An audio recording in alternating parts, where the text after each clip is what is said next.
राष्ट्रवादी काँग्रेस पक्षाचे विधान परिषदेचे आमदार अमोल मिटकरी आपल्या बरोबर आहेत। अमोल मिटकरीजी, नागपूरचा राडा 2 दिवसांपूर्वीच झाला, परंतु दिशा सालियांच्या वडिलांनी आता दिशा सालियांना न्याय मिळावा याकरता हायकोर्टात याचिका टाकली आहे।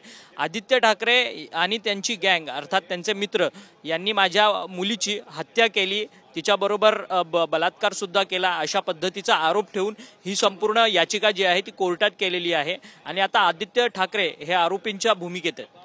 मला असं वाटतं एखाद्या व्यक्तीवर आरोप करणं आणि ते आरोप सिद्ध होणं ह्या वेगवेगळे दोन प्रवाह आहेत। पहिली गोष्ट एक लक्षात घेतलं पाहिजे की दिशा सालियांच्या वडिलांना जर असं वाटत असेल की माझ्या मुलीचा घातपात झाला तर एकतर ती घटना आहे मालाडमधली 2020ची, आता आहे 2025, म्हणजे 5 वर्षानंतर त्यांनी परत कोर्टामध्ये याचिका दाखल करून त्यांच्या काही ज्या शंका आहेत त्या त्यांनी उपस्थित केल्या। यावर कोर्ट निकाल देणारच आहे, जो काही देण्याचा असेल तो।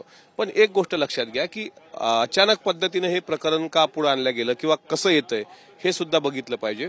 आदित्य ठाकरेंचं नाव त्यामध्ये येतंय पण त्यांच्यावरचा आरोप कुठं सिद्ध झालेला नाही आणि ज्यावेळेस त्यांचं सगळं चौकशी होईल, कारण माझ्या माहितीप्रमाणे गृहराज्यमंत्री योगेश कदम यांनी रात्री प्रतिक्रिया देताना सांगितलं की निपक्षपातीपणे चौकशी करून जे कोणी आरोपी असतील त्यांच्यावर कठोर कारवाई केली जाईल।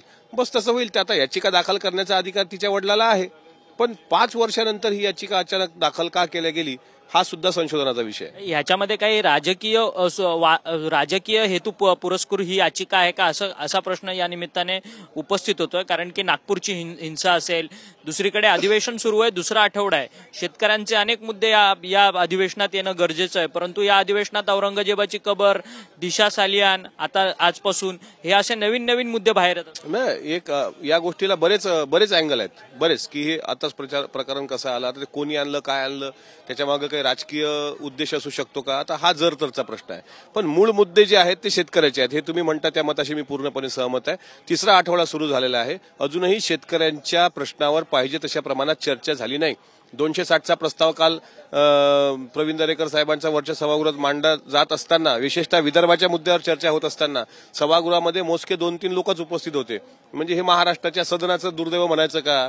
आता प्रश्न असा आहे, शेतकऱ्यांचे प्रश्न, शिक्षकांचे प्रश्न, बेरोजगारीचे प्रश्न, महिलांच्या सुरक्षेचे प्रश्न, हे प्रश्न ऐरणीवर असताना 2 आठवडे घातले औरंगजेबामध्ये, आता परत तुम्ही दिशा सालियान, आज गदारोळ परत, कोणी म्हणाल आदित्य ठाकरेंवर कारवाई करा। ठीक आहे, जे दोषी असतील त्यांच्यावर कारवाई करा, त्या मताशी दुमत नाही, पण अधिवेशन होऊ द्या आणि अधिवेशनामध्ये असे मुद्दे राजकीय लोकांनी, सत्ताधारी असो का विरोधक, तुमचा व्यक्तिगत आदित्य ठाकरेंशी काही विरोध असेल तर तुम्ही नक्कीच विरोध करा, पण अशा प्रकारे जर त्यांचा काही दोष नसेल त्याच्यामध्ये तर उगाच आरोपीच्या पिंजऱ्यात कोणाला उभं करू नये असं मी म्हणत नाही। मुनगंटीवार साहेबांचं पण तुम्ही कालचं स्टेटमेंट जर ऐकलं असेल, त्यांनी म्हटलं की जोपर्यंत आरोप सिद्ध होत नाही तोपर्यंत एखाद्याला आरोपी म्हणणं चूक आहे।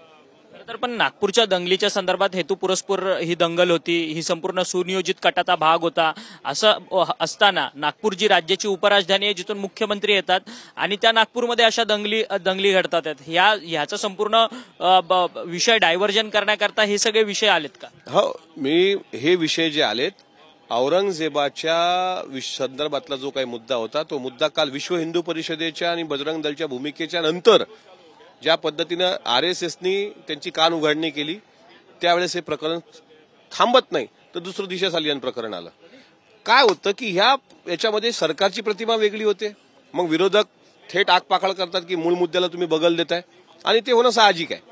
त्याच्यामुळे घटनाक्रम जर तुम्ही बघितला तर पहिले छावा चित्रपट, मग अबू आझमीचं बयान, मग त्याच्यानंतर औरंगजेबाची कबर, त्यानंतर नागपुरात उठलेला हिंसाचार, 3 दिवसानंतर आलेली संघाची प्रतिक्रिया आणि त्यानंतर रात्री आलेलं अचानक दिशा सालियान प्रकरण, मग पूर्ण आठवड्यात पूर्ण महिनाभर शेतकऱ्यावर जर चर्चा होत नसेल तर मग आमच्यासारख्याचा इथे येऊन उपयोग काय? परंतु या सगळ्या नागपूरच्या सगळ्या दंगलीमध्ये फहीम खान याचं नाव प्रामुख्याने पुढे येतं। फहीम खान हा देशद्रोहाच्या गुन्ह्याखाली काल त्याला अटक केली आणि त्याच्या देशद्रोहाचे कलम लावले, पण फहीम खानवर देशद्रोहाचे कलम लावताना प्रशांत कोरटकरवर सुद्धा देशद्रोहाचे कलम लावले गेले पाहिजे। फहीम खान हा बदमाश असेल, फहीम खाननी दंगल घडवली असेल, त्याला सूट देऊच नका, त्याला नानी आठवण करून द्या, पण प्रशांत कोरटकर जो शिवाजी महाराजांबद्दल अपशब्द वापरत होता तो तर जामिनासाठी पळपळ पडतोय। त्याचा जामीन कोल्हापूर सत्र न्यायालयानं फेटाळल्यानंतर सुद्धा मोकाट आहे तो, त्याच्यावर देशद्रोहाचा गुन्हा कधी दाखल होणार? परंतु फहीम खानची जो पक्ष आहे त्या फहीम खानच्या पक्षाकडनं एक अजब म्हणजे एक दावा करण्यात आला आहे की संभाजी महाराजांची हत्या औरंगजेबाने केली असली तरी शाहू महाराजांचं पालनपोषण जे आहे ते औरंगजेबाच्या मुलीकडनं झालेलं आहे आणि हिंदूंचं जे पवित्र कैलास पर्वत आहे ते मोगल सम्राटांनी भारतात आणला असा त्यांच्या पक्षाचा दावा. त्याच्या कोणता पक्ष आहे तो? मायनॉरिटी डेमोक्रेटिक पार्टी असं. त्या बावळटांनी कोणती पुस्तकं वाचली हे त्यालाच विचारा. अशा प्रकारचा कुठला इतिहास नाही आहे. इतिहासाला संदर्भ साधनं असतात आणि म्हणजे कुठं चाललंय उद्या तुम्ही काही पण बोलणार, या बोलण्याला काय अर्थ नाहीये आणि त्याला फार भाव पण देऊ नका, महत्व पण देऊ नका.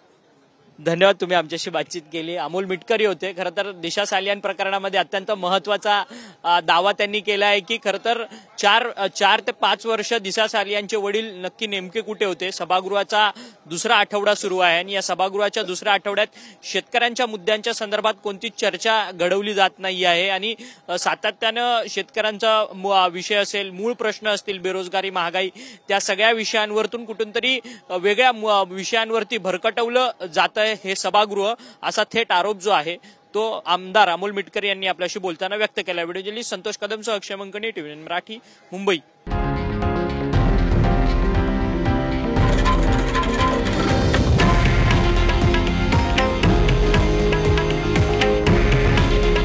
हे आहे देशातील नंबर 1 न्यूज नेटवर्क आणि आपण पाहत आहात TV9 मराठी. काळजी तुमची, हित महाराष्ट्राचं.